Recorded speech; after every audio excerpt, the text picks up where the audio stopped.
वालेकुम। और ये साहब क्या हाल है सर? मैं ठीक ठाक, अल्लाह कैसी तबीयत है? मैं ठीक हूँ, अल्लाह का एहसान। अब ठीक है, इम्प्रूविंग, बेहतर हो रहा हूँ। तो बता रहे थे, पहले जिक्र भी हो रहा था आपके घुटने का जो इशू थोड़ा बना हुआ है, तो अल्लाह आपको शिफा अता फरमाए। आमीन। सर ये कैसा एक्सपीरियंस रहा आपका जो पिछले दिनों का रहा है?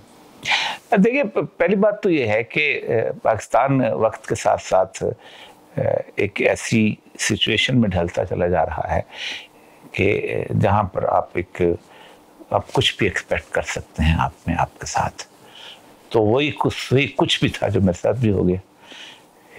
वो बस जुर्म आपका नजर ना भी आए, गुस्सा किसी का नजर आना चाहिए आपके ऊपर।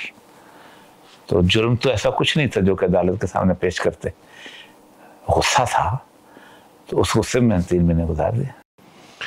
सर ये जो हाई प्रोफाइल अरेस्ट की एक सीरीज हुई है, अबडक्शंस की फॉर्म में भी हुई है, अरेस्ट के फॉर्म में भी हुई है, इनके अंदर आपको एक थोड़ा बहुत रमक थी प्रोटेस्ट की, लोगों की तरफ से, पार्टीज की तरफ से, मीडिया के अंदर कहीं ना कहीं मजम्मत जिक्र ही कर दी जाता था, कम से कम ट्विटर को इस्तेमाल कर लिया जाता था। आपके मामले में यूनैनिमस हू का आलम था, एक साइलेंस थी कि बस जैसे कि कोई इम्प्लिसिटली पता है कि यार ये बात नहीं करनी। खौफ था, डू यू थिंक दोस्तों यारों से बात हुई होगी, निकल के कॉलीग से बात हुई होगी, फॉर्मर कॉलीग से भी? अकबर अलाहाबादी ने एक शेर है बड़ा अच्छा, वो मेरे उस पूरे रवैये को बयान करता है जो लोगों को मैं, कि रकीबों ने रपट लिखवाई है जा जा के थाने में कि अकबर नाम लेता है खुदा का इस जमाने में। देखिए, मेरे खिलाफ एक तवील अरसे से एक कैंपेन है, और जो पाकिस्तान का वो तबका जो कि बुनियादी तौर पर मजहब दुश्मन है, वक्त के साथ साथ मज़ीद उसके अंदर इजाफा होता जा रहा है। आज इस वक्त कोई 2 मिलियन से ज़्यादा मुल्हिद जो हैं पाकिस्तान के अंदर, उनकी अपनी जो वेबसाइट कहती है, और इंटरनेशनल असेसमेंट तो 25 लाख के करीब है। ये 20-25 साल के अंदर ये चीज़ ग्रो हुई है। तो उनको एक ही चेहरा कहीं नज़र आता है कि जो जिसके खिलाफ उनको गुफ्तगू करे। मुझे उन्होंने सिंबल बना लिया, होता ना किसी को सिंबल बना लिया। इसलिए पाकिस्तान के अंदर पीटीआई हो, नून लीग हो, पीपल्स पार्टी हो, कोई अदारा हो, कोई मेरी अपनी ब्यूरोक्रेसी हो, कोई चीज़ हो किसी अंदर, सबके अंदर एक तबका ऐसा मौजूद है जो समझता है कि मुझे हिट करने से उनका मफाद जो है वो हासिल होता है। सिंबलाइज नहीं, मतलब मैं आपको छोटी सी मिसाल आपको देता हूँ कि मैं बुनियादी तौर पर एक शायर हूँ। मैंने ज़िंदगी में शायरी शुरू की 1988 में, मेरी पहली किताब जो है शायरी की आई। 1973 में मेरी पहली नज़म जो थी वो एक अच्छे मैगज़ीन के अंदर पाकिस्तान के छपी। मेरी शायरी को मुख्तलिफ गुलकारों ने गाया। मैंने कुछ 17 साल पाकिस्तान टेलीविज़न के लिए ड्रामा लिखा, ठीक, इसके साथ और, लेकिन मुझे मेरा सॉफ्ट इमेज बिल्कुल पेश नहीं किया जाता, क्योंकि बताया जाता है कि मैं, इसीलिए जब इस गिरफ्तारी पे जब डॉन ने खबर लगाई तो उसमें लिखा कि he is famous for his misogynistic remarks. Misogynist कहते हैं एंटी वुमन, औरतों का दुश्मन। एक शायर औरत का दुश्मन है, और मेरी सारी शायरी रोमांटिक शायरी है। मैंने एक रोमानवी, जैसे कहते हैं ना, एक लव मैरिज की हुई है। मेरी बेटियां जो दोनों हैं वो हाईली एजुकेटेड, मतलब एकदम कोलंबिया यूनिवर्सिटी से पढ़ी हुई है। मेरी बीवी यूनिवर्सिटी के अंदर पढ़ाती रही है। मैं एंटी वुमन हो कैसे सकता हूँ? लेकिन चूंकि मुझे बदनाम करना, तो वो कहते हैं, अंग्रेजी का मुहावरा है, hang the dog but don't give it a bad name. Bad name लो, कुत्ते को आप लटका दो। तो पीटीआई भी, अब जो खबर क्या लगी थी, उर्दू में खबर लगी थी, मजहबी मुनाफरत फैलाने के लिए कि जो मैं गिरफ्तार किया गया। तमाम चैनल्स, अब कोई आगे तफसीर नहीं बताता था कि मजहबी मुनाफरत क्या है, क्योंकि उसके अंदर यह है कि जब वो तफसीर बताते तो खुद फंसते थे। मजहबी मुनाफरत यह थी कि कादियानियों के मुबारक सानी केस के ऊपर मैंने एक वीडियो बनाई थी, 2 ट्वीट किए थे काजी फायज़ा के बारे में। तो गुस्सा बुनियादी तौर पे ये था कि मैंने काजी फायज़ा के खिलाफ एक रेफरेंस दायर किया हुआ था जुडिशल कमीशन के अंदर, ठीक, लेकिन वो गुस्सा साहब से नहीं गया था, तो कहते हैं हम तो हमारे खिलाफ ले आओ दरखास्त।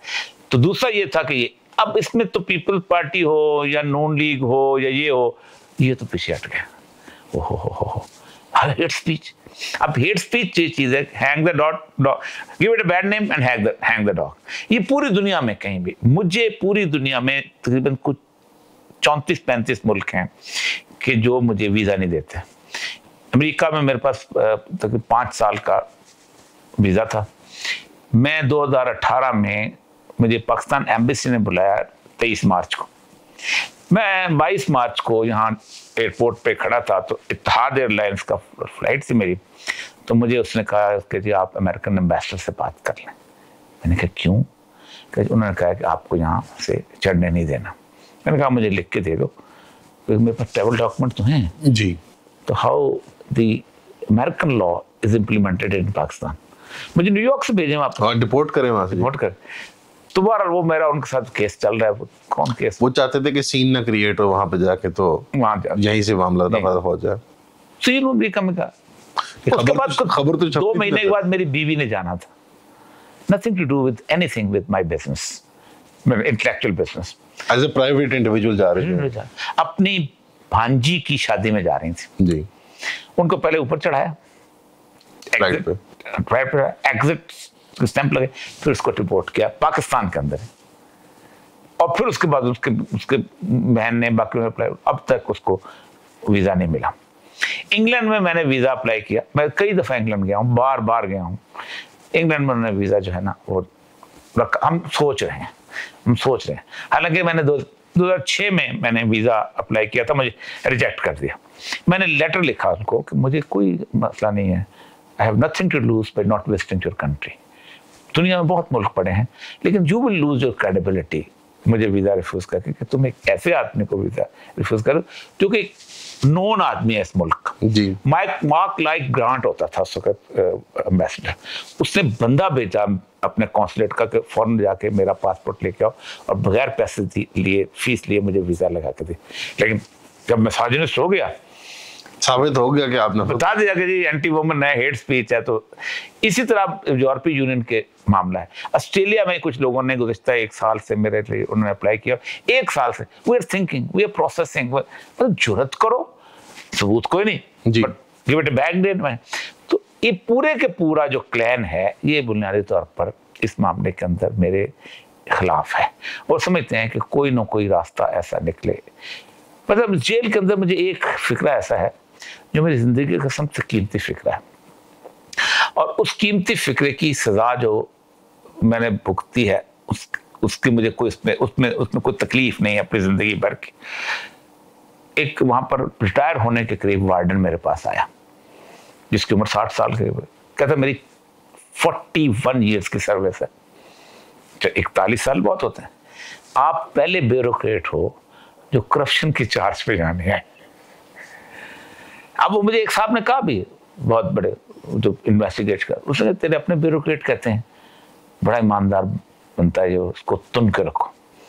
इसी तरह जब मैं पहली दफा पकड़ा गया था तो वो कहते तुम्हारे साफी कहते हैं कि इसको उड़ाओ। अब देखे ना, जो मेरी पूरी प्रोपेगेंडा कैंपेन थी मेरे खिलाफ, उसके अंदर साफी शामिल हुए। जो पहला जो इंटरव्यू किया है तलत हुसैन ने इसी के ऊपर, तो उसने यही किया, बुला के जी बच्चे बाहर आए अमेरिका में। हालांकि वो दोनों बेटियां मेरी आई बकायदा, तुम्हें इससे क्या गरज है?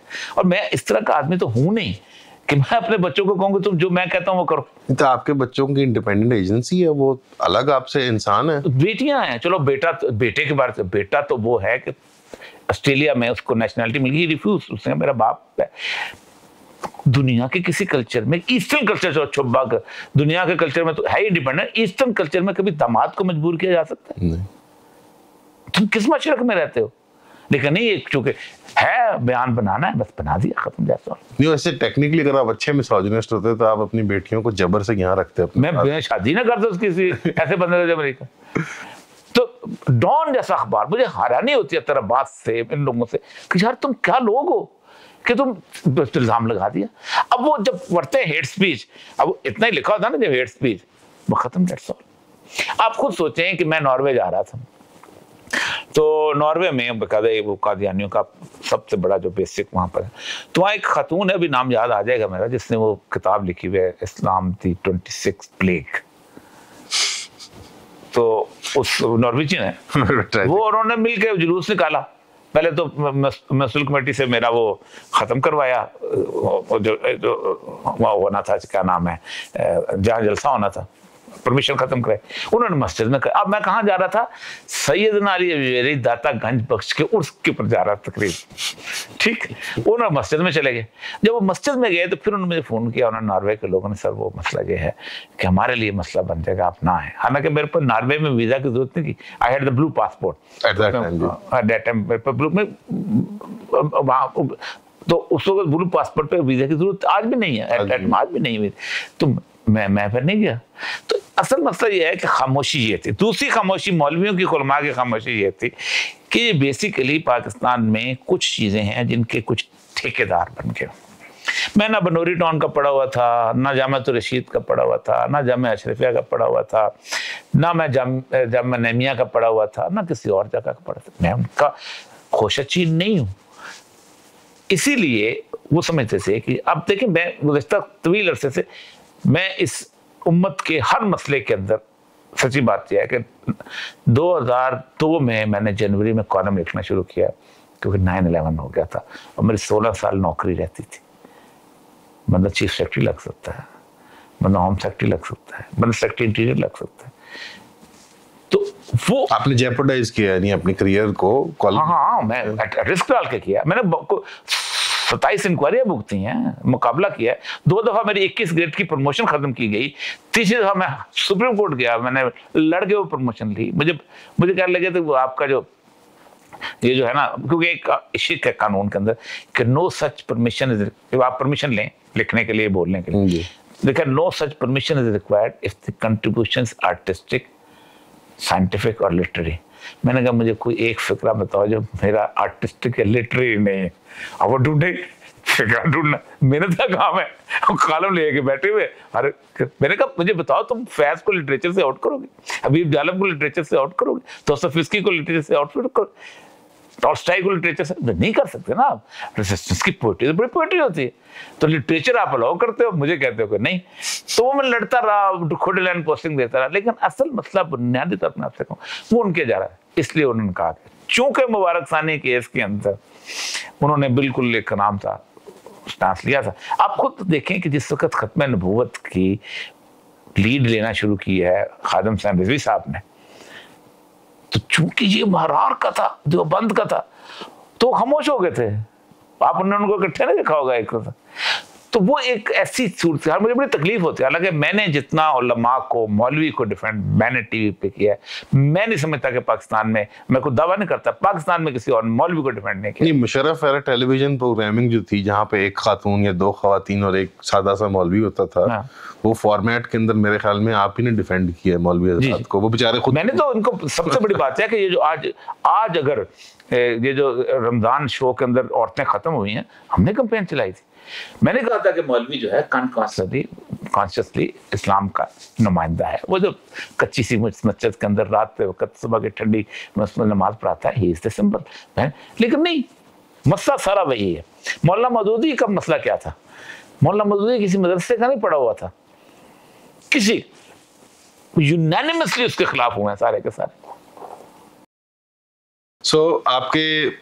आपकी सिविल ब्यूरोक्रेसी में सर्विस, आपने वहाँ दुश्मनियाँ बनाई, पॉलिटिकल पार्टीज में आपको लगता है आपके रिलीजियस और कुछ खवातीन से मुतल्लिक जो स्टांसेस हैं वो डरा देते हैं। मजहबी तबका आप कह रहे हैं क्योंकि आप प्रोफेशनल ओनरशिप किसी एक ग्रुप की नहीं है आपकी कि यार ये इस मदरसे के हैं या इस उनके हैं। थोड़ी सी ट्रांजिएंस नजर आ रही है आपके अंदर कि आप हर जगह थोड़ा वो भी एक चीज इंसान, मतलब लोग शक की निगाह से उस चीज को देखते हैं कि यार ये पॉलिटिकल फ्लो के साथ मूव करते हैं। ये इल्जाम लगाया जाता है। मुझसे मोहब्बत करने वाले हर जगह मौजूद हैं। मजहबी तबके में सारे के सारे अक्सरियत मुझसे मोहब्बत करती है, मदरसे के अंदर मेरी इज्जत करते हैं मैं, लेकिन इज्तिमाई डिसीजन नहीं ले पाते, क्योंकि इज्तिमाई डिसीजन जो है उनका लीडरशिप लेवल पे होता है। एक तो लीडरशिप लेवल पे होता है, दूसरा इज्तिमाई हैसियत का तो उनका ज़ाती तअस्सुब बाहर आ जाता है। जैसे सारे समझते हैं कि इस वक्त इमरान खान एक फाइट कर रहा है, दुरुस्त है, लेकिन अगर हम उसके साथ हुए तो उसको फायदा हो जाएगा। मतलब मैं कभी कभी अपने सारे जितने भी पॉलिटिकल लोगों को, जमात इस्लामी की मैं बता दूं, जमात इस्लामी जो है शुरू में कभी जाती थी नून लीग के साथ, कभी उसके खिलाफ, तो कहते हैं हम मूवमेंट चलाते हैं, फायदा कोई और ले जाता है। हम अयूब खान के साथ लड़े तो फायदा जो है भुट्टो ले गया। मैं इसी तरह बाकी लोग, मौलवी भी यही कहते हैं, हम फायदा। मैं हमेशा उनसे कहता हूं कि दुनिया में फायदे की पॉलिटिक्स दीन में नहीं होती। फायदे की पॉलिटिक्स जो है, फायदे की जद्दोजहद भी दीन में नहीं होती। ये है ही नहीं फायदे का, सौदा ही नहीं, धंधा ही नहीं फायदे का। अल्लाह तबारक तआला के उन्हें कहा रसूलुल्लाह को, लस्त अलैहिम बिमुसैतिर, हमने तुम्हें कुछ दरोगा बना के भेजा है कि तुम इनको बताओ, बात खत्म। अगर फायदे की बात होती, कामयाबी की बात होती, तो हजारों पैगंबर क़यामत के दिन ऐसे होंगे जिनके पीछे एक भी उम्मती नहीं हो, वो फेल हो गए, उनसे ज्यादा कौन कामयाब है। तो ये बुनियादी तौर पर ये जो हमारी पॉलिटिक्स है ना, डेमोक्रेटिक पॉलिटिक्स, इसने हमारे सारी की सारी मजहबी क़यादत को कंप्रोमाइज कर दिया हुआ है। वो समझते हैं कि इस तरह हमारा अपना वोट बैंक जो है वो किसी दूसरे के खाते में चला जाए। वो मिसालें देते हैं, हमारे साथ था, हमारा जमीयत का रुकन था, हमारी जमा, देखें उनके साथ गया, वो उनके साथ चला गया, आज वो उनका वजीर बन गया। देखें जी कौसर नियाज़ी को देखें, देखें जी सिद्दीकुल फारूक को देखें, देखें जी उसने हमारे साथ तला को देखें, उसको हमारे साथ, वो कहते उचक लेते हैं जब हम इनके साथ। तो वो असल मतलब है कि वो बेसिकली कैद हैं हर ऐसे उसको। सर आप अक्सर कहते होते हैं कि स्टेट अपरेटस वो अच्छा जो नजर नहीं आता, जो पर्दे में ऑपरेट करता है। आइडियल कहते हैं कि cardinal principle is that state becomes invisible. एक पॉलिटिकल साइंस का प्रिंसिपल। जाहिर बात है सर ये, लेकिन सर ऐसे फील हुआ कि पिछले 2 सालों के अंदर स्टेट बहुत ऑब्नॉक्शियस तरीके से सामने आ गई है और बार बार अपने आप को एम्बेरस में, मुझे तो ऐसे फील हुआ है, लोगों से मैंने ग्लीन किया, आवाम से जो बात होती है, गपशप होती है, अपने आप को जैसे स्टम्बल ओवर कर रहे होते हैं, कॉन्स्टेंटली एम्बेरस कर रहे होते हैं। कभी एक्स पे बैन लगा दो ट्विटर पे, यानी अच्छा VPN फायरवॉल कर रहे होते हैं। शिजा ख्वाजा एक स्टेटमेंट देती है कि वो मतलब इंटरनेट का इशू है, एक्चुअली वो आप लोड डाल रहे हैं VPN से, किसी और डिपार्टमेंट से कोई और स्टेटमेंट आती है, जैसे ऑकवर्ड सी लग रही है स्टेट। ये पर्पसफुल है या वाकई में ये मतलब बिफरे में है और कंफ्यूज्ड है? मेरी चार्जशीट में एक इल्ज़ाम ये भी था कि मैंने एक ट्वीट किया था, एक साहब है उन्होंने बयान दिया था हम VPN पे पाबंदी लगा देंगे। तो मैंने कहा था तारीख पूरी की पूरी आप छान के देख लें, पूरी की पूरी तारीख। उस तारीख में जब भी कहीं रिवोल्ट व इनकलाब हुआ है, उससे पहले मीडिया पे हर किस्म जो अवेलेबल मीडिया था उस पर पाबंदी लगी थी। रशियन रेवोल्यूशन में साइक्लोसाइल मशीन होती थी, उनने लोगों के घरों से साइक्लोसाइल मशीनें उखाड़ना शुरू कर दी, फिर लोगों ने उससे ना कार्बन पेपर रखे। इसी तरह हर जगह, जहाँ ईरान के अंदर सबसे पहला काम उन्होंने किया था, साफी उठा के मारना शुरू करते थे, स्वैग उठा के ले जाती थी। तो उस पर उन्होंने कहा कि एक तो ये था, इल्जाम ये था कि उस तस्वीर जो लगाई थी वो यूनिफॉर्म में थी, तो इनको नहीं पता था कि वो रिटायर हो चुके हैं। तो उन्होंने कहा एक सर्विंग, तो मैंने कहा चेक कर लिया, रिटायर हो चुका है, रिटायर होने के बाद आए, सर्विंग नहीं। तो बुनियादी तौर पर देखिए, रियासत, आपके आइन में रियासत क्या है? कॉन्स्टिट्यूशन ऑफ पाकिस्तान रियासत कहती है it is through the people of Pakistan. एक सॉवरेनिटी है जो अमानत के तौर पर हमारे पास है, जिसको हम पीपल ऑफ पाकिस्तान के थ्रू इंप्लीमेंट करेंगे। 4 बुनियादी एलिमेंट है रियासत के: इलाका, इख्तियार आला, की बात कर लेते हैं, अवाम और हुकूमत। हुकूमत के बारे में कहते हैं organ of the state, state नहीं है। तो ऑर्गन ऑफ द स्टेट, अगर अपने आप को स्टेट समझना शुरू हो जाए तो गलती वही हो। दुनिया में जहां कहीं ऑर्गन ऑफ द स्टेट ने स्टेट अपने आप को समझा है, रिप्रेशन आया है, घुटन आई है, दबाव आया है, रिवोल्ट आया है। सर रिवोल्ट फिर मैं कहता हूँ बड़ी लॉजिकल एक्सट्रीम है। मुझे ऐसे फील होता है कि अपने आप को इंटरिम पीरियड में एटलीस्ट, अगर हम इसको कहते हैं कि ये एक फेज है हमारी स्टेट का, जहाँ वो इतनी उसकी ईगो इन्फ्लेट हो गई या उसका अपना किरदार अपने जहन में इन्फ्लेट हो गया, वो अपने आप को एम्बेरस कर रहे हैं कॉन्स्टेंटली। मतलब कोई देखिए, अनार्किस्ट, कुछ अनार्की जो है ना, उसकी एक पूरी डेफिनेशन है। यहाँ को 4-5 किताबें, एक सुर्खरू किताब है बड़ी मशहूर, उस किताब में रेड फेस अनार्की की डेफिनेशन करता है। अनार्की बुनियादी तौर पे आती यहीं से है कि जब कोई पब्लिक जो है ना वो कुछ कर नहीं पाती, तो फिर वो अजीबोगरीब किस्म के हिस्सों में अजीबोगरीब किस्म एजिटेशन, और फिर वो मासा 10 साल लगे थे उसको स्टेबल होने के लिए, फ्रेंच रेवोल्यूशन को 10 साल। पहला जो था रॉबर्सपेरी वाला जो उसके आखिरी तो मैन जब वो उन्होंने मलका मैरी को जब काट क्यों लगे, लीडरशिप को बिल्ड नहीं हो पा रही थी, अनार्की थी। रॉबर्सपेरी निकला, उसने कहा मैं, और होता क्या है जब इस तरह की सूरत हाल होते हैं, लोग चले जाते हैं बहुत स्ट्रॉन्ग सूरत हाल के अंदर, लोग चाहते हैं कि कंप्रोमाइज को नहीं। मसलन और ये मकबूल जान बुरा है, इसकी कोई अच्छी आदत भी बुरी है, ऐसी की तैसी इसकी, और ये मकबूल जान अच्छा है, इसकी अच्छी आदत भी अच्छी है। मतलब रूसो जो था ये एक हीरो था उनका, और रूसो जो है उसने जाकर स्विट्जरलैंड चला गया, उसने एक किताब लिखी कन्फेशंस की किताब लिखी, उसमें उसने हर चीज कन्फेस कर, इंसेस्टस रिलेशनशिप भी, फलां भी, वो किताब आके मार्केट में आ गई। अब जो लुई था किंग, वो उस वक्त था, तो उन्होंने कहा तो बादशाह ने खुद लिख के उसके नाम पर डाली, रूसो बहुत अच्छा आदमी, ये तो प्रोपेगेंडा। हालांकि रूसो एक सेक्स परवर्ट था, एक्चुअली किताब थी, परवर्ट था, एक्चुअली था। इसी तरह रॉबर्सपेरी उनका लीडर था, तो वह जब उसने पार्लियामेंट आ गई तो उसने कहा ऐसा करते हैं कि हम मिलके इनके साथ कुछ कॉम्प्रोमाइज करके, कुछ इनको ले दे करके हम कर लेते हैं, ताकि जो कुछ जमीनें कुछ गरीबों की हो जाए। पार्लियामेंट के अंदर उसने करारदाद पेश, लोग उठे, रॉबर्सपियर को भी मार दिया, 126 बंदे समेत उसको मार दिया, उन्होंने तुम इनके साथ बैठता है, ये तो कातिल है। तो इससे पहले कि लोग यूं खड़े हो जाएं और कुछ ना सुने, किसी किस्म का कुछ ना सुने, इससे पहले होता यह है कि जमहूरियत जो है गुब्बारे में से हवा निकाल देते हैं। कार्ल मार्क्स यही तो कहता है कि जमहूरियत की खराबी यह है कि इनकलाब के गुब्बारे में से हवा निकाल देती है। जी। लेकिन वो समझता है कि समझेगा तब है ना।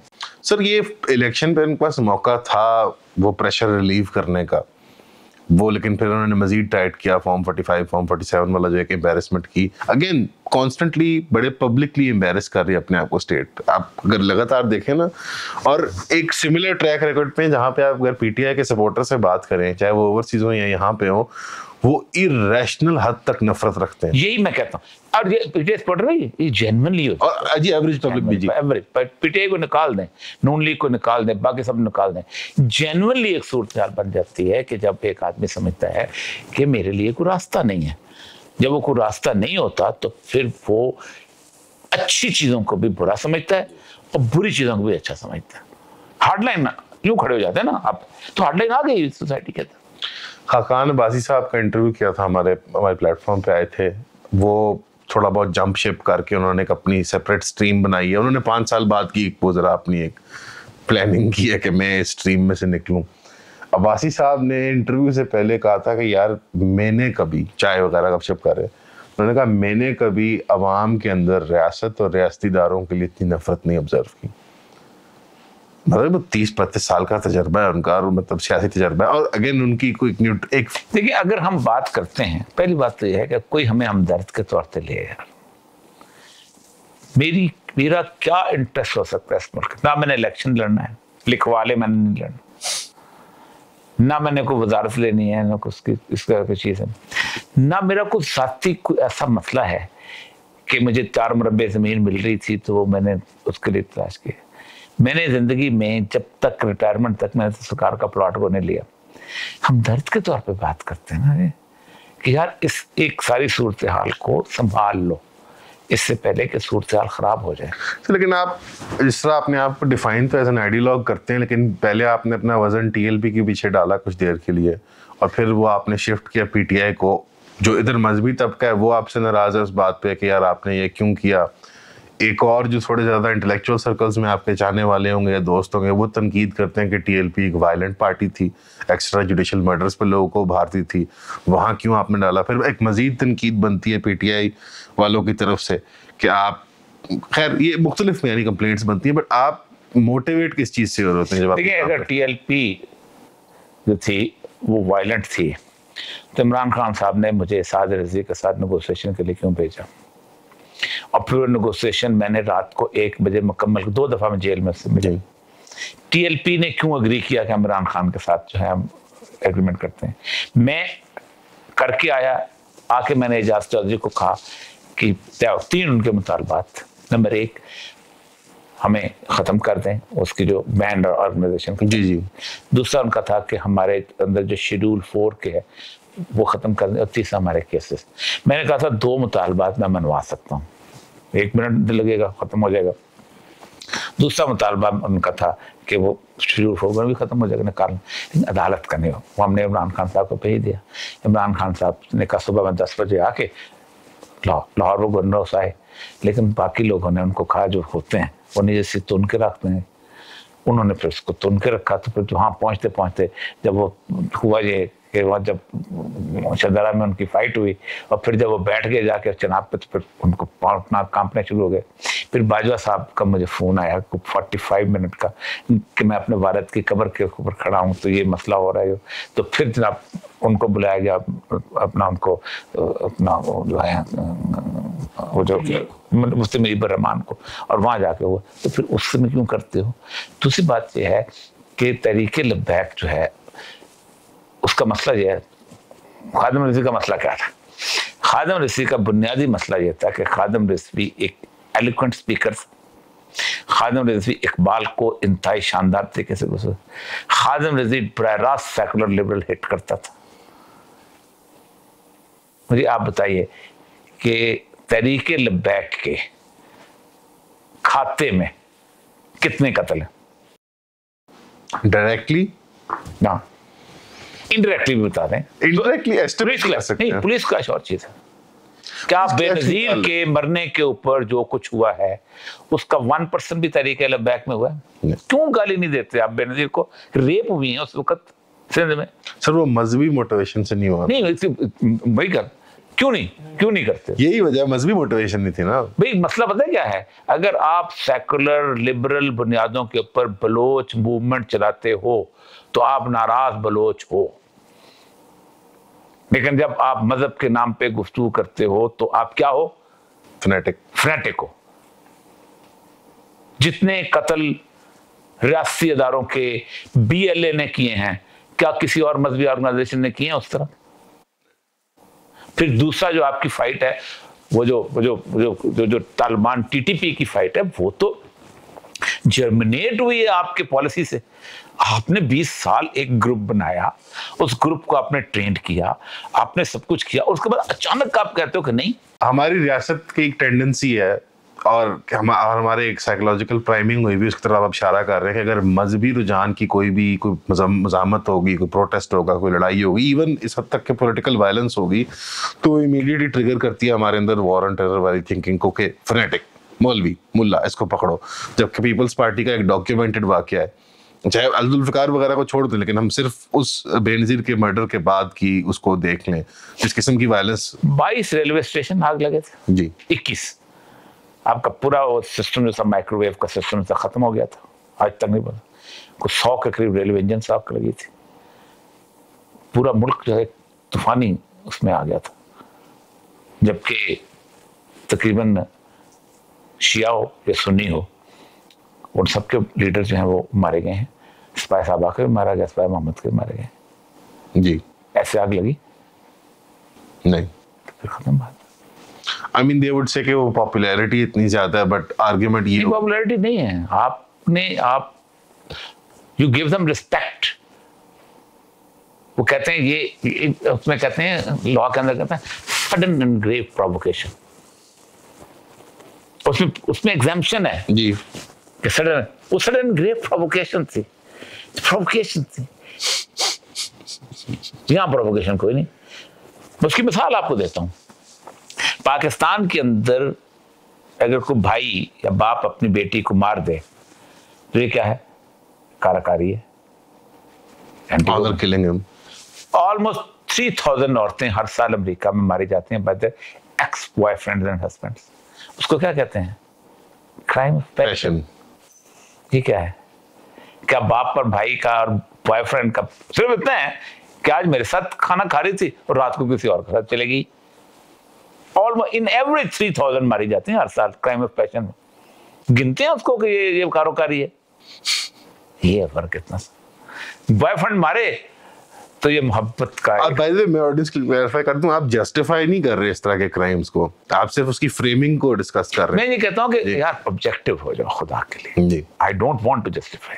नहीं सर, मेरे नजदीक किसी एक इंसान का कत्ल, कुरान का के बगैर हक जो है वो कहता है कि कत्ल ना सजमिया, पूरी इंसानियत का कत्ल। मेरा इस्लाम तो ये लेवल, मेरा क्या अल्लाह ताला का सैयदुल अंबिया सल्लल्लाहु अलैहि वसल्लम को है कि काबे की तरफ इशारा किया, काबा तेरी बहुत बड़ी हुर्मत, लेकिन एक इंसानी जान की हुर्मत तुझसे ज्यादा है।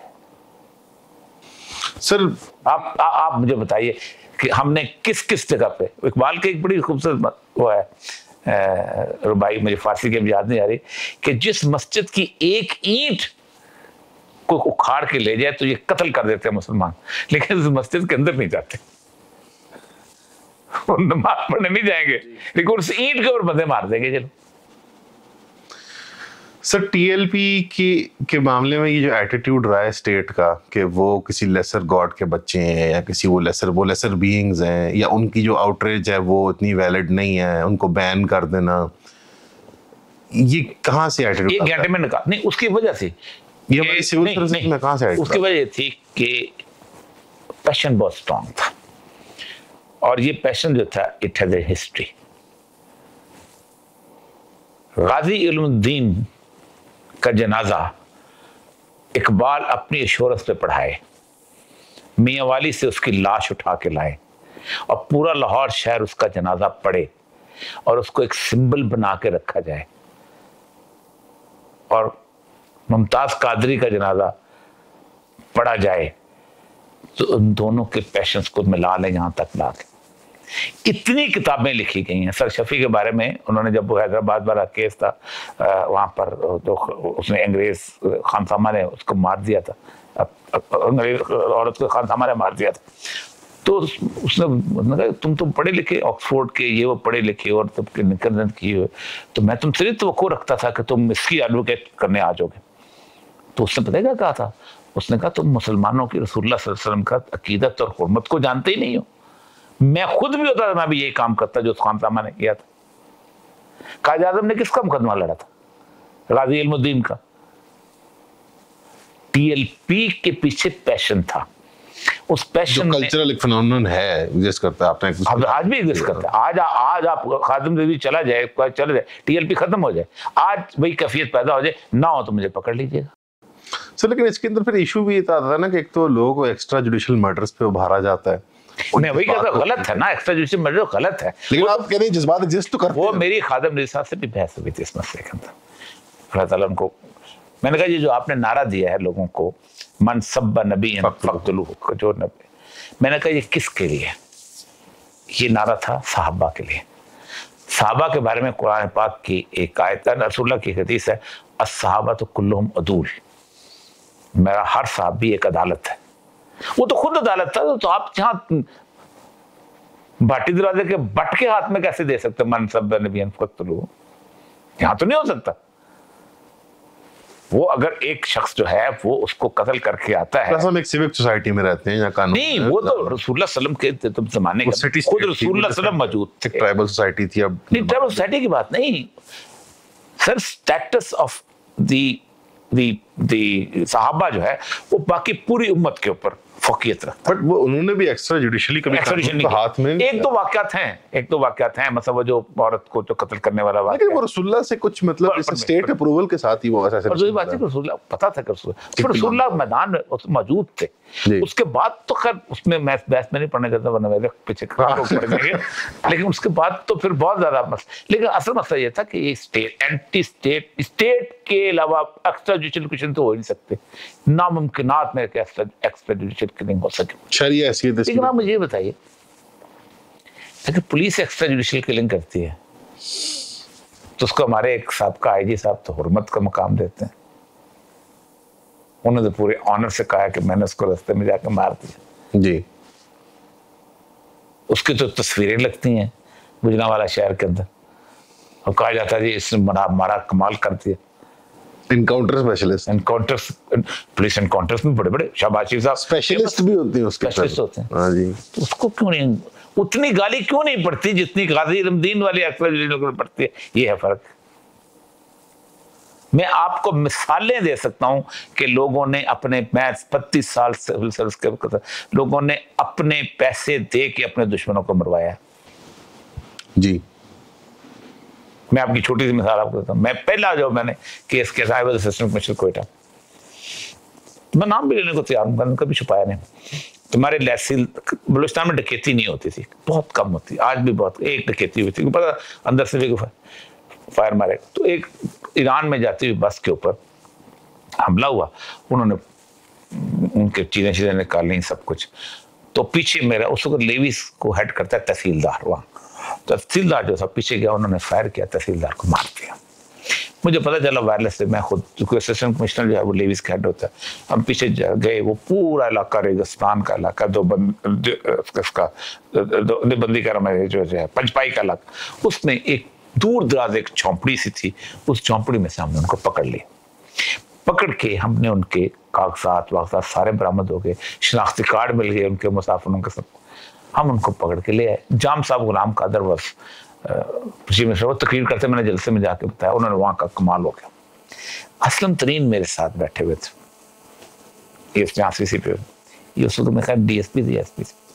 मुझे कहा उड़ा देते ना, ठीक है देखना तुम केस हार जाओ। वही हुआ।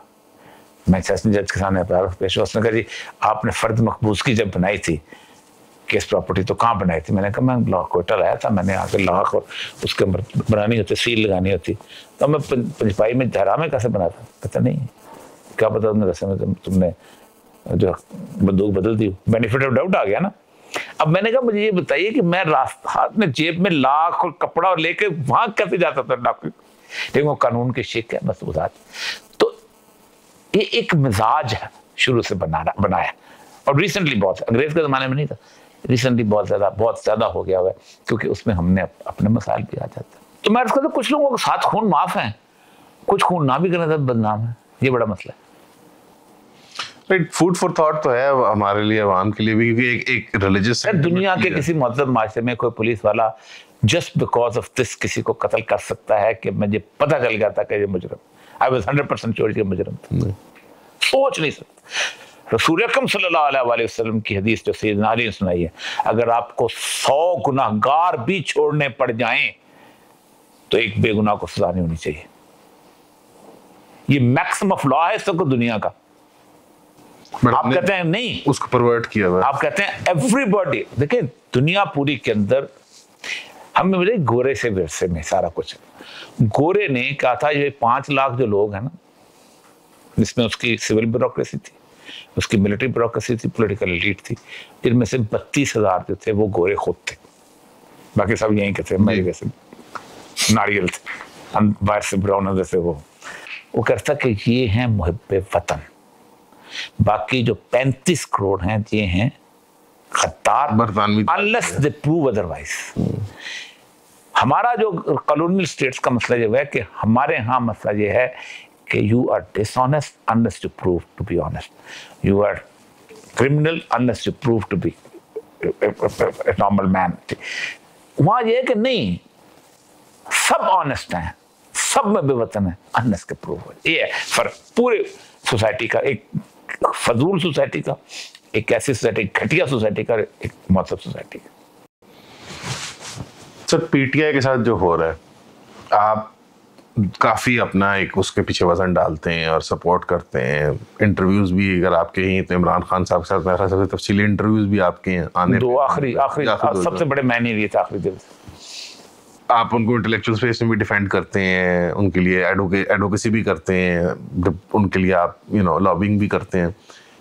आपने इतना वजन पीटीआई के पीछे ये तीनों चीजें जो हैं मैं नहीं करता हूँ। पहली बात यह है कि मैं लॉबिंग नहीं करता फॉर पीटीआई, मैं लॉबिंग नहीं करता हूँ अपना, मैं डिफेंड नहीं करता हूँ पीटीआई को एज एन ऑर्गेनाइजेशन। मुझे आप कभी आप नजर नहीं आएंगे। मैं हमेशा इस चीज़ का कायल हूँ कि किसी इवेंट को या किसी शख्सियत की साथ के उस वाक़े को डिफेंड किया जाए तो उसके खिलाफ जाए। वैसे ये पीटीआई, आप मुझे बताएं कभी मैंने कहा कि वोट दो पीटीआई को? राइट। कभी मैंने कहा तो PTI as an organization is capable enough कि पाकिस्तान के अंदर एक अच्छा रेवोल्यूशन ला सकती है। मैं बुनियादी तौर पे समझता हूँ कि इमरान खान की पूरी टीम के अंदर ये एबिलिटी नहीं है कि इमरान खान जो है वो, मैं उनको खुद कहता होता था कि आपको एक ब्यूरोक्रेट भी क्यों आपको ना घुमा सकता है। बल्कि मैं एक्चुअल वाक़या हुआ है कि जब इमरान खान साहब ने तकरीर की थी बनी गाला से, तो उन्होंने मुझे फ़ोन किया को 7 बजे के करीब, तो उन्होंने कहा कि साहब आप कब आ सकते हैं, मुझे ब्यूरोक्रेसी की कुछ बातें समझा दें। तो मैंने कहा मैं सुबह आ जाऊँ। ठीक है सुबह आ जाएगा। और रात को 1 बजे के और चौधरी का फ़ोन है कि खान साहब कहते हैं कि मैं खुद बताऊँगा। मैंने कहा आगे ब्यूरोक्रेसी के हाथ में। तो थ्रू आउट, और मैं ये समझता हूँ कि इमरान खान को डिफीट देने में या इमरान खान को सीन से आउट करने के लिए इससे बेहतर कोई रास्ता ही नहीं है कि उसको हुकूमत दे दी जाए। और ये मैं कई दफा खुद का, तो एक तो आपका ये इल्जाम गलत है कि मैं पीटीआई नहीं, मतलब नहीं, आप कहते हैं पीटीआई को डिफेंड। दूसरी बात है कि मैं ब्लॉग में क्या इससे पहले जब पाकिस्तान के अंदर आफिया सदीकी का कसला हुआ था, मुल्ला अब्दुल सलाम सईफ की अपनी किताब का दीवाचा मैंने लिखा, वो हुआ था जब यहाँ पर इस सारे मामला तो क्या मैंने कभी उनको डिफेंड नहीं किया? जो मतलब टीएलपी को जब इनके ऊपर एक्शन हुआ था, क्या मैं उनको डिफेंड नहीं किया? ये सारे के सारे मामला जो हैं वो पीटीआई के ऊपर आके मुझे समझ नहीं आती कि क्यों। इवन नवाज शरीफ के ज़माने में मुझे आज भी याद है कि जब नवाज शरीफ के ज़माने में एक्शन हो रहा था तो उस ज़माने में मैंने एक कॉलम लिखा था, गुर्बत में जाके चमके गुमनाम से वतन, और मुझे नवाज शरीफ में था एवन फील्ड में खाना भी किया था कि आप तो कमाल, आप जैसा तो हुर्रियत पसंद बंदा ही को नहीं। वो सारे का सारा हुर्रियत पसंदी मेरी, उस सारा खड़े होना, मुशर्रफ के साथ खड़े होना, वो यहाँ आके क्यों गायब हो जाता है? सर पीटीआई के साथ एक यूनिक फिनोमेनन है जहाँ पे अमेरिका में एक लिबरल पॉपुलेशन को ट्रम्प मेनिया हुआ था ना, कि वो पागल हो गए थे जब ट्रम्प पहली बार हुकूमत में आया था, लिबरल मीडिया के ऊपर भी और इंटेलेक्चुअल तबकों के अंदर भी, कि जैसे वो फनेटिकल हद तक पॉपुलिस्ट है, ये फैशिस्ट है।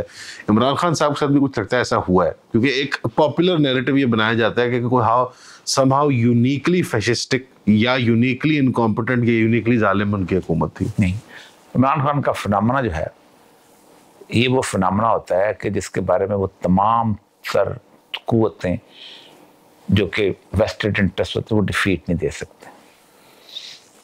कायद आज़म का फिनोमेना ये फिनोमेना था।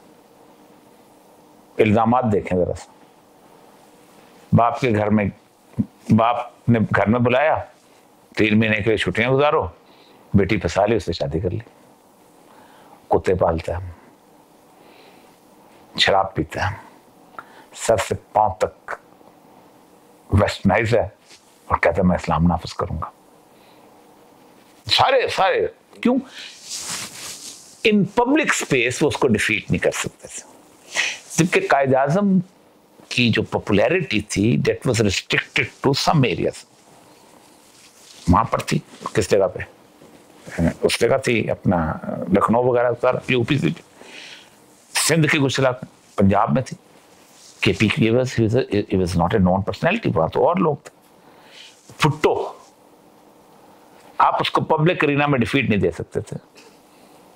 आपने उसकी मां के करेक्टर को मशकूक किया, उसके भाई उसके मामू का इंटरव्यू किया कि मेरी माँ जो थी, इसकी माँ, मेरी बहन जो थी वो तो एक तवाइफ थी और वो उसके इससे ताल्लुकात थे।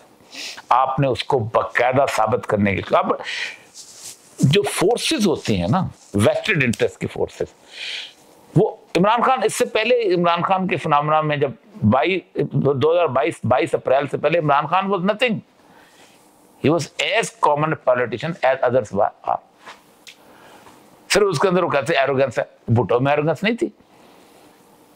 अयूब खान ने गोलमेज कॉन्फ्रेंस बुलाई, तमाम पार्टियां आई उसके अंदर, मौलाना मदूदी की पार्टी आई, शेख मुजीबुर रहमान आया उसका, वो कहता है अयूब खान के साथ मैं नहीं बैठूंगा, ये डिक्टेटर। हालांकि उसका वजीर रहा था, हालांकि उसका डैडी का भुट्टो हीरो था, वो कहता था मैं साथ बैठ गया तो खत्म हो जाऊंगा, तो भुट्टो वन द इलेक्शन। तो ये एक फिनोमेना है, उस फिनोमेना का रास्ता ये होता है। भुट्टो खत्म हो गया ना जब उसको इक़्तिदार मिला, 4 साल के अंदर भुट्टो की पॉपुलैरिटी 10% पे आगे रह गई थी, बंदा को नहीं था। आप सोच सकते थे कि 77 में जब हम जुलूस निकालते थे तो बड़े बड़े लोग, इत्तेजाज हसन पार्टी छोड़ के हमारे साथ जुलूस में आने लग गया था, हनीफ रामे छोड़ गया था, खर छोड़ गया था, सब छोड़ गए थे। तो टेस्ट डाला जाता है। और ये कभी भी, अब मसला सारा ये है कि जो वेस्टेड इंटरेस्ट वाली फोर्सेस होती हैं वो चाहते हैं कि नहीं इसका सर कुचलो ताकि हमारे लिए स्पेस बने। ये मसला सर तो जल्दबाजी में किया जो भी उन्होंने किया, बिकॉज अभी वो साइफर वाला नैरेटिव पे आते हैं, बट क्लियरली पीटीआई की पॉपुलैरिटी और इमरान खान साहब की पॉपुलैरिटी बहुत गिर गई थी उनके टेन्योर, बहुत ज्यादा गिर गई। खुद वो समझता था, आई एम श्योर वो खुद भी मेरी साथ बात हुई, खुद समझता।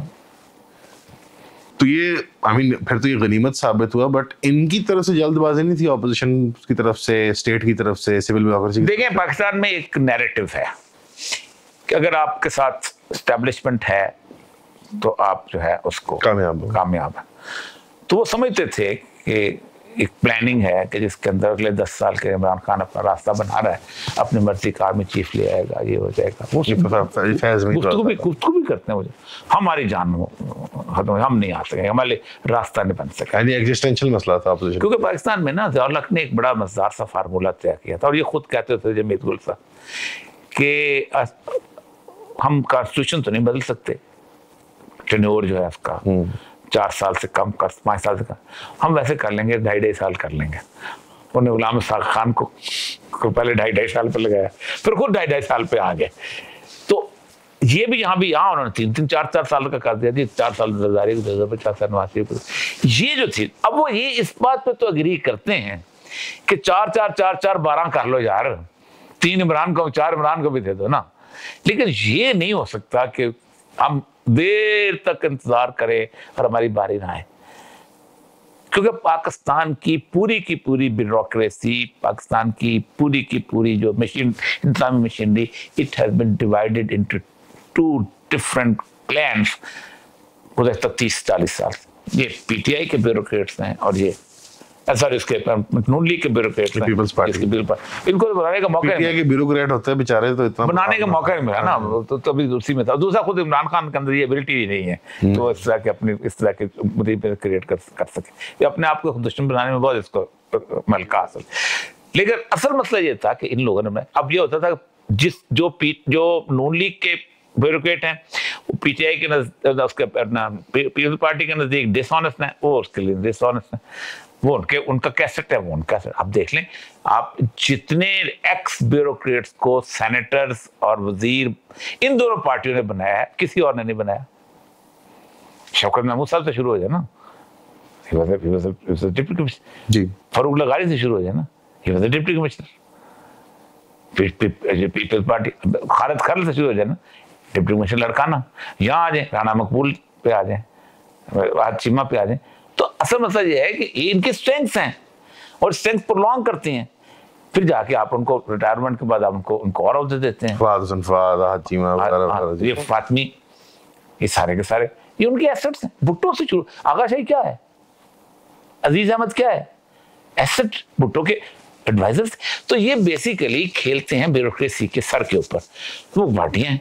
अब वो ब्यूरोक्रेसी कहती है कि तीसरा अभी क्रिएट ना करो, ना हमारे तलकात बने हैं, ना हमने ये किया हुआ है, ना हमने कोई 4-5 सब में जो साइफर नैरेटिव है वो कहाँ फिट आता है, बिकॉज वो क्लियरली इमरान खान साहब और पीटीआई ने भी अबैंडन कर दिया हुआ है। वो एक initial cipher narrative Imran Khan played it very nicely, well, बहुत अच्छी तरह, और उसको उसका क्रेडिट देना चाहिए। हाँ। उसकी वजह यह है कि उस साइफर नैरेटिव को उसने इस तरह किया है कि खुद गवर्नमेंट उससे पीछे हट गई। ठीक है ना, उसने प्ले किया ना। जो सियासत का उसका ट्रम्प कार्ड है, उसको आप उसी ट्रम्प कार्ड ने उसको, अच्छा उस साइफर ने कुछ नहीं किया। बेसिकली 2 चीजें हैं जो इस सारे पॉलिटिकल नैरेटिव के अंदर इस सारे सीन को चेंज करें। एक,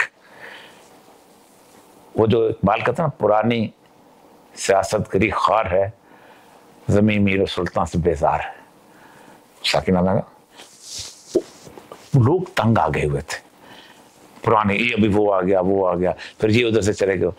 दूसरी चीज़ थी कि इमरान खान को आप नौ भी कुछ कहें ना, ये इनकॉम्पिटेंट है, 2 चीज़ें जो है उसके ऊपर नहीं आ सकती। एक तो ये है कि वो उसका कोई बैगेज नहीं है, उसका कोई रिश्तेदार नहीं, जो उसके सगे 3 रिश्तेदार थे, उसका बहनोई तक उसके मुखालिफ जाके खड़ा हो गया था, जिसने उसकी पार्टी के साथ शटलकॉक के तौर पर काम किया, हमारा दोस्त है प्रीतुल्लाह। दूसरा ऑनेस्ट, उस पर ये ब्लेम नहीं लग सकता। तो ये चीजें दो ऐसी होती हैं जो आपको क्रेडिबल बनाती हैं, बेशक आप इनकॉम्पिटेंट हो।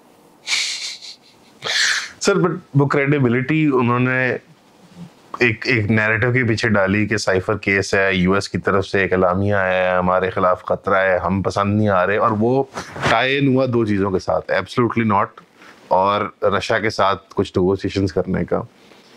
अब ये कितनी वैलिडिटी थी? अब ये नैरेटिव इतना तगड़ा हो चुका है कि फॉरेन जर्नलिस्ट हमारे से पूछ, इमरान खान उन लोगों में से बंदों के जिसके ऊपर ना पाकिस्तान की इस्टेब्लिशमेंट एतमाद करती है ना अमेरिकन इस्टेब्लिशमेंट एतमाद करती है। वो कहते हैं कि ही कैन फ्लक्चुएट एनीवेयर। मसलन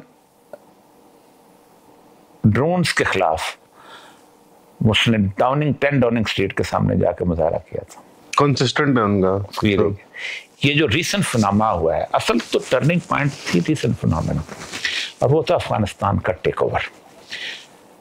अमेरिकन वाज नॉट एक्सपेक्टिंग कि 15 अगस्त को तालिबान जो हैं ये काबुल को टेक ओवर कर लेंगे।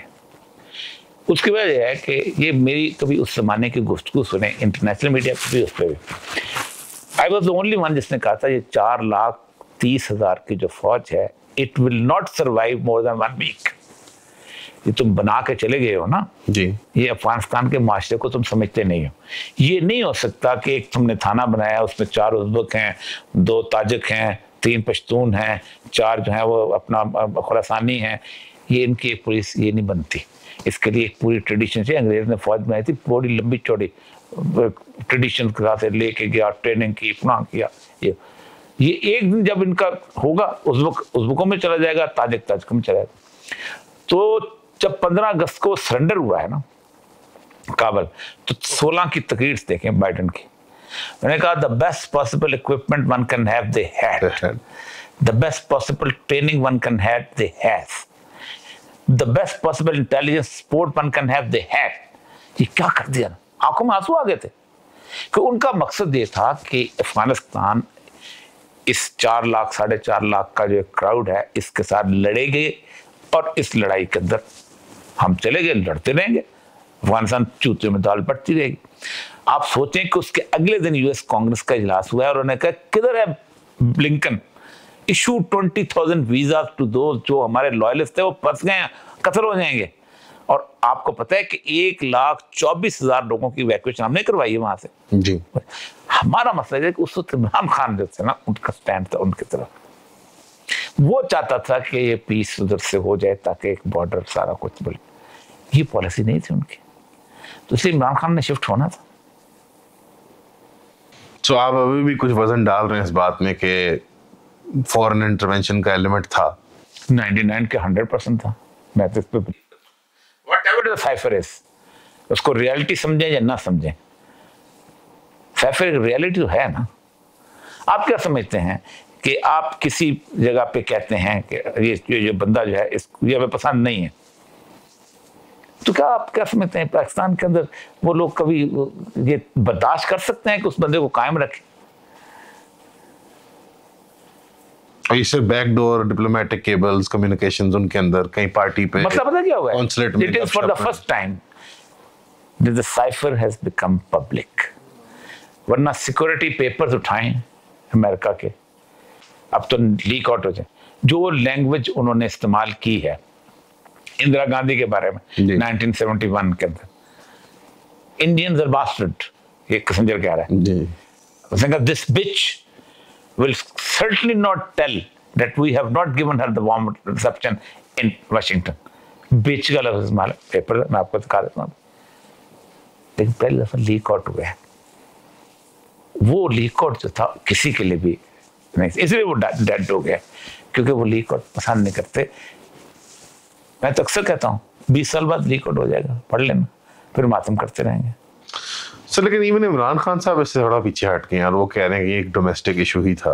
उसकी वजह से कि रियलाइजेशन एक आई है पीटीआई के अंदर कि हम इंटरनेशनल या किसी एक के साथ लड़ सकते हैं या लोकल एस्टेब्लिशमेंट वो लॉबिंग वहाँ पे भी कर रहे हैं। और ये बड़ा एक मतलब एक गाली दी गई है और एक बड़ा इल्जाम लगाया गया है कि पीटीआई ने अमेरिका में लॉबिंग की है। और देखें ना, काफी तगड़ी लॉबिंग की है, बहुत स्ट्रॉन्ग लॉबिंग। देखें, मैं समझता हूँ कि पाकिस्तान की फॉरेन ऑफिस को बंद करके पीटीआई वालों को हायर कर लेना चाहिए लॉबिंग, यानी वो लॉबिंग जो कि जितना सक्सेस इजराइल नहीं हो सका। Out of the total house 368 के हाउस में से आप 361 की आप ले आए और 7 बंदे रह जाए सर जी, तो मेरा ख्याल है कि इनको सारों को हायर कर लेना चाहिए। फौरन आवाज बात करके फौरन आवाज पाकिस्तान का फेल है। बड़ा कंफ्यूज नैरेटिव है सर कि एट द वन हैंड आप बात कर रहे होते हैं, जो पीटीआई की बात कर रहे हैं यहाँ पे, पीटीआई की बात कर रहे हैं कि एट द वन हैंड वो बात कर रहे होते हैं कि अमेरिका ने हमें निकाला है, अमेरिका की हमारा एब्सोल्युटली नॉट कहा था, हमने फ़िज़ाई अड्डों को रशिया के साथ ताल्लुकात बढ़ाना चाह रहे थे। लेकिन मैं बात बताऊं, ये इमरान खान साहब की नैरेटिव है। इमरान खान साहब अगर आ गया तो वो भी शायद अमेरिका से उस तरह बाहर ना निकल सके। उसकी एक वजह है, रशिया और चाइना ये दोनों they are not capable enough to face America at the moment. शाम में क्या हुआ है, कहाँ गया रशिया? 12 साल से लड़ रहा था। सर ऐसे नहीं लगता कि रशिया के अंदर एक नई, ट्रंप के जरिए टर्की के साथ एक नई अलायंस बनाने की गुंजाइश बन रही है? क्योंकि रशियन प्रेसिडेंट नहीं, ये जो शाम का जो वाकया हुआ है, it is basically it's a gift to Trump, impediment जी by the American establishment जी, कि ये लो जिस दिन ये घास नहीं देती ना ये माँ, और जिस दिन ये पानी नहीं देती, लोग इस माँ पे लानत भेज के दूसरे की माँ को पता करते हैं जाके। तारीख डाले ये एरियंस कहाँ थे, कोई शेख होचक में थे ना, किधर है, बैठे रहते उधर। मैं एक तकरीर कर रहा था एक, तो उसने कहा आप ऐसे बातें करते हैं, वतन की मोहब्बत की बातें खत्म करते हैं। मैंने कहा ये देख के कहता मुझे 2005 में जल्जला आया, लोग 1.5 मरले के मकान के ऊपर रातों को खैमे में सोए। मैं कहा उनको F9 का पार्क प्लाट कर दो, मैं देखूँ एक भी रहता है कश्मीर में, खुद नहीं रहेगा। अपना प्लॉट ढूंढो, कश्मीर एवेन्यू बन गया है इस्लामाबाद में, कश्मीर एनक्लेव में जाएंगे हम लोग। I understand your argument, but चले इस तरफ बात आई गई है तो सीरिया और पैलेस्टाइन आपकी कवरेज काफ़ी पुरानी है, आप जाके करते भी रहे हैं फिजिकली वहाँ पे, aid work, relief work, activist रहे हैं। क्या हुआ सीरिया के अंदर? देखिए सीरिया जो है ना, ये एक वॉर जोन बनेगा अब मुस्तकिल। रसूल अकरम सल्लल्लाहु अलैहि वसल्लम की हदीसों के मुताबिक हम सीरिया को लेते हैं, सीरिया का जब मुल्क है छोटा सा, बिलाद शाम जो है उसमें फ़लस्तीन आता है, लेबनान आता है, जॉर्डन आता है और इसराइल आता है, सारे का सारा। इस बिलाद शाम में राइट फ्रॉम 1400 ईयर्स रसूल अकरम सल्लल्लाहु अलैहि वसल्लम के बाद से लेके एक फाइट है।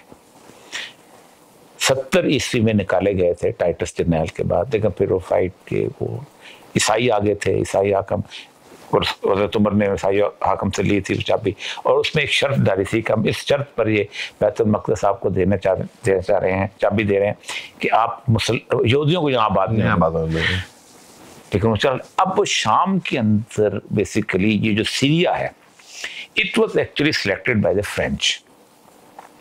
ब्रिटिश बड़ा मजेदार, ब्रिटिश रूलर जो है ना, उनको आप कभी कंपेयर करें ना, they are much better ruler than French. France के पास था अफ्रीका, पानी नहीं मिलता लोगों के पास, स्कूल नहीं मिलता लोगों के पास, और आम आदमी के खिलाफ हमेशा वो रहे, क्योंकि स्टाइल उनका वही है ना, किंग लुई वाला दूसरा। जबकि ब्रिटिश जो था ना, 1920 में BBC आया, 1926 में कलकत्ता रेडियो आ गया, 1858-56 के अंदर उनकी रेलवे ट्रेन आई है, 1898 तक वो चमन पता नहीं कहाँ का, जिस जगह अपने उसमें हर जिले के अंदर अस्पताल बनाया, जानवरों का अस्पताल भी बनाया, स्कूल भी बनाया कर। तो ब्रिटिश इलाका जो था, जहाँ ब्रिटिश मैंडेट था, जॉर्डन का इलाका था, उसके बाद हिजाज का इलाका था, इराक का इलाका था, ये सारा उन्होंने ठीक रखा। फ्रेंच जो थे ना, इनके लायलिस थे अलवीस, इनका हम अलवियों को बादशाह देंगे। अब अलवीस पर 10% वोट जी, लेकिन उन्होंने बकायदा 1948 के अपने कब तक जब उनके खिलाफ उन्होंने उनको साथ मिला के हुकूमत की। फिर उनके खिलाफ जब रिवोल्ट शुरू हुआ तो फ्रेंच थे इंपीरियलिस्ट और साथ थे कैपिटलिस्ट, असद वगैरह जो थे ये बन गए रशिया के लोग, क्योंकि उन्होंने टेक ओवर करना, तो बास पार्टी बन गई, बात सोशलिस्ट फिनोमेना आ गया। सोशलिस्ट फिनोमेना ये पहला सोशलिस्ट फिनोमेना है, क्योंकि 1920 के अंदर बाकू में कॉन्फ्रेंस हुई थी तमाम नेशनैलिटीज की कि हम कम्युनिज्म थ्रू नेशनलिज्म लेके आएंगे, वो अरब नेशनलिज्म उठा, यहां तक कि फिलिस्तीन की जो मूवमेंट है हमास के आने तक, it was a secular liberal compress movement जी। बल्कि जॉर्डन के अंदर फिलिस्तीनियों ने अल्लाह तबारक तआला का जनाजा निकाला था जी। अल्लाह ताला साहब रुखसत करो, हम फिलिस्तीन के लिए लड़ेंगे। ये और उसके अंदर यहूदी भी थे, ये जो पीएलओ थी उसके अंदर जॉर्ज अब्बास भी था, ईसाई भी थे, सब थे। हमास ने इसको टिल्ट दिया कि नहीं, बेसिकली ये तो वो फाइट है जो मलबतुल कुबरा की होनी, और ये फाइट जो है मुसलमानों ने नहीं दिया, ये यहूदियों ने दिया। यहूदी वहां पर नेशनलिस्ट मूवमेंट लेके नहीं आए, यहूदी एक पेशगोई पे आए हैं कि हमारा मसाया आएगा और वो थ्रोन ऑफ डेविड पे पूरी दुनिया पे हुकूमत करेगा। ठीक, एक मजहबी पेशगोई पे आए। मैं आपको कहूँ, आप लाहौर में रहते हैं, 4 कमल का घर है, आपकी एक फैक्ट्री है, आपका एक प्लाजा है, आप मेरे सब बलूचिस्तान चलें नौकुंडी में, वहाँ जनाब 3 दिन के बाद पानी आता है, ट्रेन लेके आती है, वहाँ ईरान से सब्जियाँ आती हैं, नहीं तो मसला हो जाएगा, बकरी भी नहीं पल सकती, बलोच जान के दुश्मन के आपको कत्ल कर देंगे, आप जाएंगे नहीं जाएंगे। यहूदी रॉथशील्ड के साथ 1916 के अंदर 60 लोग आए थे, एवरीबॉडी वाज अ बिलियनियर। एक हाथ में 60 घूंगे थे उसके ग्रे, और दूसरे हाथ में 60 घूंगे थे उसमें एक पे घर का नंबर लिखा हुआ था और एक पे उसका तलबी। उनका जो इलाका था, उनका यहूदियों का एक छोटे सी जगह थी, अभी मुझे याद आ जाता नाम था, उन्होंने कहा हमारे लिए जमीन खरीद दो, उन्होंने रेत का टीला खरीद दिया, तलबीब कहते हैं, तलबीब उस रेत के टीले को कहते हैं जो कि इसके नीचे पानी हो। 1 साल के अंदर उन्होंने वहां पर सिनेगॉग बनाया। वो मजहबी लड़ाई लड़ने आए थे, हमको कॉम्प्रेसी में डाला हुआ था ताकि इससे हमारी फौज। मैं आज भी कहता हूं कि जिस जिस जगह कौम परस्ती की बुनियाद पर मुसलमान लड़ा है उसको अल्लाह ने फतह नहीं दी। अफगान लड़ा है इस्लाम के नाम पे, वहां फतह मिली है। कश्मीरी कौम परस्ती पे लड़ते रहे मुस्तकिल, ये तो माने ना अब उसको इस्लामिक, वो तो कश्मीर के लिए लड़े, कश्मीर की सरजमीन के लिए लड़े। कश्मीर बनेगा पाकिस्तान, कश्मीर बनेगा इस्लामिक स्टेट नहीं है जी। ठीक, यही वो उसका इकबाल कहता है ना, ताज़ा खुदाओं में बड़ा सबसे वतन है जो पैर मतलब का कफन है, ये बुत को तराशीद है, तहजीब नबी है, खारत करे काशाना दीन नबी। 1920 से पहले आप मुझे कोई एक जंग बताएं कि जो इलाके के लिए, जमीन के लिए हो, अंपायर के लिए होती थी। अगर जमीन के लिए होती तो बाबर फरगाना छोड़ के आता था हिंदुस्तान, फिर उसी हिंदुस्तान को डिफेंड किया। चंगेज खान मंगोल छोड़ गया तो मंगोलिया छोड़ गया था। जमीन, जमीन के लिए कभी जंग नहीं हुई, मादरे वतन का कोई तस्वर ही नहीं है इस्लाम का, दुनिया पूरी का तस्वर। जहां बेहतरीन जमीन मिली, ये जो मैं जीएम से साहब से एक दफा बड़ी बातें करते हैं, सिंध 7000 साल पुरानी तहसीब, मैंने कहा ये जो मौजूदाड़ू के लोग यहाँ बैठे हुए ना, तुम तो इनके कातिल हो, अच्छे खासे जिंदा रह रहे थे, तुम आर्यन उठ के आए वहां से, आगे उनको मार मार के भगा दिया, तबाह बर्बाद कर दिया, उनकी सिविलाइजेशन तबाह कर दी। फिर एक आर्यन, आप 3000 साल पहले आए हो, मुसलमान 1000 साल पहले हैं, तो मेरा 1000 साल मुझे अच्छा लगता है, आप 3000 साल, मैं मोहम्मद कासिम को अच्छा समझता हूँ। क्या हदीस आप उठाते हैं तो आपको रसूल अकरम सल्लल्लाहु अलैहि वसल्लम की हदीस में आपको कोई ऐसी जगह नजर नहीं आती सिवाय बैतुल मक़दिस के। शाम की 18 हदीसें ग़ज़वतुल हिंद की, एक हदीस ये है कि बैतुल मक़दिस से एक हुक्मरान हिंद के लिए लश्कर रवाना करेगा। आज तक नहीं हुआ 14 साल में, जो हिंद के बादशाहों को जंजीरों में जकड़ के लाएगा और उसके खजाने बैतुल मक़दिस में सजा दिए जाएंगे। लाहौर में नहीं सजाए जाएंगे, बैतुल मक़दिस सजाए जाएंगे। एक दूसरी रसूल अकरम सल्लल्लाहु अलैहि वसल्लम की जो हदीस है कि सिंध और हिंद के लिए एक लश्कर बैतुल मक़दिस से रवाना होगा, तो सिंध तो हम है। एक दूसरी बात यह है कि एक वो हदीस है जो कि कर्तबी ने कहते हैं जी उसकी रावी, लेकिन रावी भी उसके किसी न किसी देखे जा सकते हैं, वो रसूल अकरम की पूरे के पूरे जो है एरिया के अंदर बैजाल खराब फिलहाल दुनिया के अंदर जब खराबी पैदा होगी तो क्या हो, तो उसमें आप सल्लल्लाहु अलैहि वसल्लम ने हर खित्ते की हत्ता तक़रीबन मिस्र से शुरू होगी, आपने उसके बाद आगे बताया ये हमारे बारे में जो हदीस है वो है खराबत सिंध मिनल हिंद, खराब अल हिंद मिनल सिंध। हमारा जो इलाका ना अटक से नीचे सिंध का इलाका था उस जमाने में, अटक से ऊपर कहते थे खुरासान कदीमी, इसको कहते थे सिंध, उसको कहते थे हिंद, और हिंद के थे बहुत बड़े, वहाँ नाम भी हैं, हिंद कहते काली चीज को, जो ईरानी ने नाम दिया था, जो उसका शेर है मशहूर, बखौल हिंदू पक्षम समरकंदो बुखारा, ये उसका नाम। तो हमने हमारे बारे में कहा कि हमें इंडिया तबाह करेगा और इंडिया को चीन तबाह करेगा। कभी 14 साल पहले किसी ने सोचा था कि हमारी इंडिया से लड़ाई होगी, जो चीन की इंडिया से लड़ाई होगी, और इंटरेस्ट कैसे बिल्ट होगा? तो हमारे यहाँ तो यही मिलती हैं। असल मसला ये है कि पाकिस्तान जो है, इसके बारे में अमीर हुसैन ने बड़ी मजेदार बात की थी। कम्युनिस्ट था, उसने कहा देखो पाकिस्तान बन गया, अब तुम एक लफ्ज कॉइन करो, नजरिया पाकिस्तान। अगर तुमने ये कॉइन न किया तो मुसलमान इसको इस्लाम के नाम पे कैच करेंगे। एक करारदाद मकासद के फौरन बाद तो एक नजरिया पाकिस्तान, एक नई सी इख्तला कायम हो गया जिसको शरीयत के मुकाबले पे खड़ा किया जाता है। नजरिया पाकिस्तान क्या है? कायद आज़म को देखो, कायद आज़म ने क्या कहा था, कायद आज़म तुझे नहीं चाहता था, उसके बनाने वाले तुझे नहीं चाहते थे। तो ऑथेंटिकेशन वो है रसूलुल्लाह सल्लल्लाहु अलैहि वसल्लम का हुक्म उस वक्त तक पाकिस्तान के अंदर ऑथेंटिकेट नहीं हो पाता जब तक कायद आज़म नहीं चाहता। कायद आज़म तो 11 अगस्त की तकरीर है। तो नजरिया पाकिस्तान बाकायदा अमीरुद्दीन के फिक्र है उसके, जो क्लासिक वाले कि नजरिया पाकिस्तान का लफ्ज, फिर उसको किसने उठाया? हमारे मस्जिद निजामी था, मेरी कई दफा जिंदा से बहस हुई, मैंने कहा नजरिया पाकिस्तान क्या चीज है? इस्लाम है, इस्लाम के लिए बोले नजरिया पाकिस्तान क्या होता है? क्या आपने कुछ और चीज के लिए दिया था? फिर दूसरी बात यह थी कि पाकिस्तान की पाकिस्तानी एक नेशनैलिटी कोई चीज नहीं है। हमने सुपर नेशनैलिटी तो होती है, आप या कोई ट्राइबल होती है या इलाके के, या लिसानी होती है, इलाकाई होती है। इलाकाई पाकिस्तान तो हवा में था ना।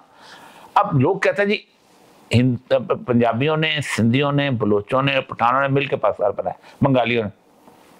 बकवास है। मैंने पंजाबियों से इनकार किया था पाकिस्तान बना था, 2.5 करोड़ पंजाबी उधर बैठा हुआ है। मैंने सिंधियों से इनकार किया था, 40 लाख उधर बैठे हुए हैं। 40 लाख बलोच तो सगर जब बनाया पाकिस्तान, 40 लाख ही ईरान में बैठे हुए थे। अफगानिस्तान अफगान पठानों का तो पूरा मुल्क था वहां। अब चाहे अब्दाली, हमने इनकार किया था कि नहीं हम पंजाबी नहीं है, तो ये मुल्क। तो अब ये चूंकि हम बना लिया है, अब बनाने में मसला सारा ये है कि इस्लाम को किधर से खुदा हाफिज कहा जाए। आपको मतलब 1 साल 8 महीने लगे हैं ये लिखवाने के लिए कि सॉवरेनिटी गोज़ टू अल्लाह सुब्हानहू व तआला। करारदाद का क्या है? सारे मौलाना मदूदी जेल में, फला जेल में, ये जेल में, ऊपर लिस्ट पड़ी हुई है उन उलमा की।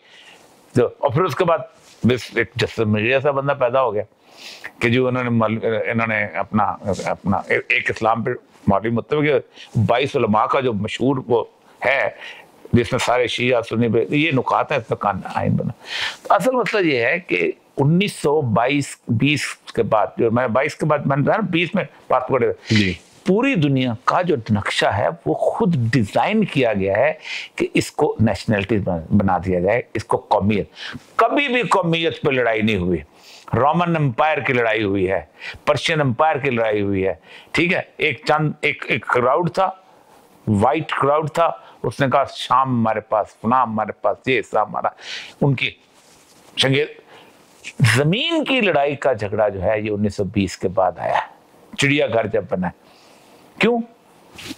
आपने मिलिट्री इंडस्ट्रियल कॉम्प्लेक्स, लक्समबर्ग है उसको भी नेवी रखनी है, लक्समबर्ग इतना सा मुल्क है उसको भी एयरफोर्स रखनी है, उसको भी जनाब फौज रखनी है। ये सारी की है, इसके लिए जनाब अमेरिका की मिलिट्री इंडस्ट्री जो वो करे, आपने उस पर कमाया। तो ये जो तस्वर है ना मादर वतन, हमारे जिम्मेदार भाई जो है ना वो कहते हैं ज़मीन हमारी माँ है, लेकिन सबसे पहले माँ को बेचते हैं जब कोई तंगी आए। तो जेवर शिवर बाकी चीजें बाद में बिकती हैं सबसे पहले। सर तो इस नैरेटिव के तहत नजरिया पाकिस्तान की जंग जो है वो ईस्टर्न बॉर्डर से आस्ता नॉर्थ वेस्टर्न और वेस्टर्न बॉर्डर पर शिफ्ट हो रही है, काफ़ी वक्त से हो रही है, ये नज़र भी आ रहा है। तो ये आपको नज़र आ रहा है कि ये इम्प्लीमेंट होने जा रहा है कि हम अफगानिस्तान के साथ एक्चुअल दोस्ताना ताल्लुक रखें, ईरान के साथ ओपन बॉर्डर? ये बहुत बड़ी गलत बात लोग समझ जाएंगे, लेकिन मैं जो अहादीस में से इन्फर करता हूँ, हो सकता है मैं गलत हूँ, हो सकता है मैं गलत हूँ, क्योंकि पाकिस्तान की बाउंड्रीज की बड़ी सेंसिटिविटीज हैं। अगरचे वो सेंसिटिविटी 1971 में ख़त्म हो गई थी, अगर ये अल्लाह तबारक व तआला की जो मंशा और मर्जी के मुताबिक एक ऐसी रियासत थी जिन्हें क़यामत तक रहना था तो मशरक़ी पाकिस्तान से ज़्यादा ना होता। ये हमारी आजमाइश के लिए मुल्क आया था, ये एक मस्जिद बनाई गई थी, हमने इसमें गंद डाला है, हम उस अजाब के मुस्तहिक हो चुके हुए हैं। हमने 75 साल के अंदर इस मुल्क में जिसके बाहर अल्लाह के नाम की तख्तीस लगी थी, हमने उसके साथ वो सलूक किया है कि हम उसको किसी गंदगी के ढेर का भी सलूक नहीं कर, नाम अखलाकियात में ठीक रहे, नाम अक़दार में ठीक रहे, नाम रवायात में ठीक रहे, ना हमने दीन नाफिज किया। चलो दीन नाफिज करने, बाकी काम इंसाफ कायम कर लेते, बाकी नहीं इंसान को खुश रख लेते, है ना। आप पैगम्बरों की जो सूरह हदीद की आयत है ना, लियकूम अन्नास बिलकिस, अंज़लना रसूलना बिलबय्यिनात, हमने रसूलों को भेजा एक काम के लिए कि इंसाफ कायम करे। यकूम अन्नास, इंसानों के दरमियान, मुसलमानों के नहीं, ईसाइयों के, इंसानों, वही कर लेते, नहीं किया। अब हम सजा के पीरियड में आ चुके हुए हैं और इस सजा, और सजा पे वो हदीस आती है खराब सिंध मिनल हिंद। तो मुझे लगता ये है कि ये एक हिस्सा जो है हमारा शायद ग्रेटर अफगानिस्तान का जो कदीमी खुरासान का हिस्सा बन जाए, और हम शायद, अब ये बड़ी गलत बात, सिर्फ इस तरह की रवायत का इस्तेमाल करना फॉरेन पॉलिसी डिटरमिन करने के लिए, या एंड ऑफ टाइम्स की रवायत, अभी सीरिया के अंदर भी आपको नजर आ रहा है कि लोग उसको वहाँ पे, बल्कि जब मस्जिद में भी दाखिल होते कुछ पाकिस्तानी फाइटर्स भी थे वहाँ पे HTS वगैरह के अंदर, तो वो कह रहे हैं कि भाई यहाँ ईसा अलैहिस्सलाम ने उतरना है और ये सब, मतलब एक मजहबी पेश गोई जो कि आखिरी वक्त के साथ लिंक्ड है, उसके साथ करंट अफेयर्स को उसमें फिट करना या उसको इसके ऊपर मैप करना, ये एक डेंजरस मतलब एक टास्क नहीं होती। तो तातारी आ रहे हैं तो लग रहा है कि याजूज माजूज आ रहे हैं, एज अपोज टू कि सिर्फ मंगोल्स का हमला है बगदाद के ऊपर, you know what I mean, like एक रियल टाइम के अंदर ये इशू नहीं होता। 1896 में प्रोटोकॉल ऑफ द ज़ायनिज़्म लिखे जाते हैं, सारे एंड ऑफ टाइम पे बेस करते हैं।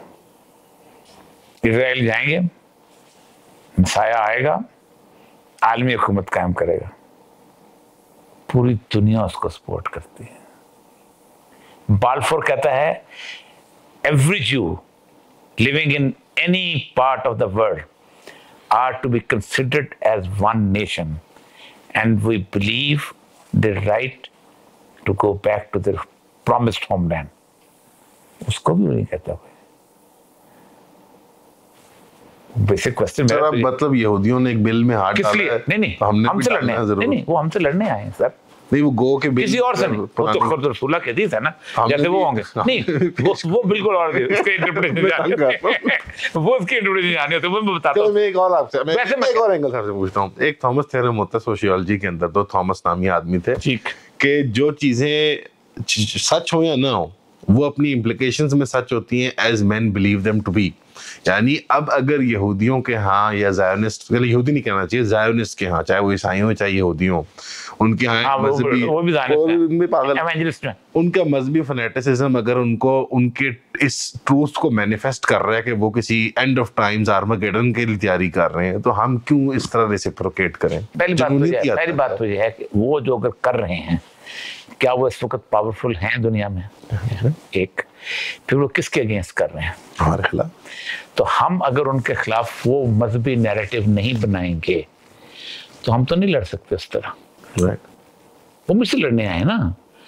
देखिए, सऊदी अरब हो, अपना मिस्र हो, जॉर्डन हो, सीरिया, उसमें कौन रहते हैं? क्रिश्चियन तो नहीं रहते, हम रहते हैं ना। लड़ने तो हम आए। देश निकाला उन्होंने, किसने देना है? उनके झंडे के ऊपर दो लाइनें हैं, एक फुरात और एक नील, उस पर हम रहते हैं। तो लड़ने तो हमें, हमसे आए हैं। और लड़ने किस बात पे आए हैं कि उनके यसा पैगंबर ने कहा था कि दो काम है, एक तो तुम वापस चले जाओगे यहाँ से, बाबुल नैनवा से वापस चले जाओगे, और दूसरा जो है कि एक मसाया है। तो रिलीजियस नैरेटिव का मुकाबला कोई और नैरेटिव कर ही नहीं सकता। सिंपल सा क्वेश्चन।